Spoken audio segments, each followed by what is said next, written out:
దొంగలు కూడా ఇంత స్పీడ్ గురికెత్తారేమో రా స్వామి. పిచ్చ పిచ్చ గురికెత్తి ఇంటికి పోయి మ్యాగీ చేసుకుని కమ్మగా తిన్నాము. ఇంతకీ ఏమైందో తెలుసుకోవాలనుకుంటే మా అరుణాచలం లాగా అయితే చూసేయండి, పిచ్చ పిచ్చగా నవ్వుకుంటారు.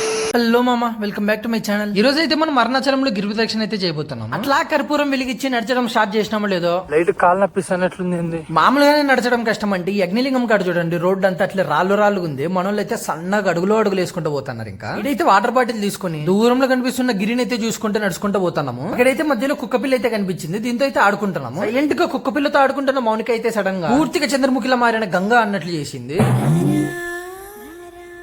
నాకు కనిపించింటే వింత ఏంద్రా అంటే ఈ ప్రతి నవగ్రహాల్లో సాయిబాబాని అయితే నిల్చోబెట్టినారు. ఇదేం వింతనో ఏందో మామ, నాకైతే అర్థం కాలేదు. నడిచి కాళ్ళు అయితే సహకరియలేదని చెప్పేసి ఇదేదో లెగ్ మసాజర్ అంట, ఇడికైతే వచ్చినాము.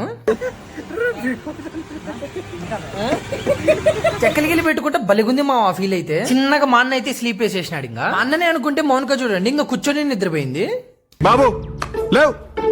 నెక్స్ట్ పార్ట్ లో అయితే దీని అమ్మ ఉరుకుడే ఉరుకుడు. ఇంకా సో అదనమాట. సరే ఇంకెళ్ళొస్తాను, సబ్స్క్రైబ్ చేసుకోండి. బాయ్ బాయ్ ఉమ్మా.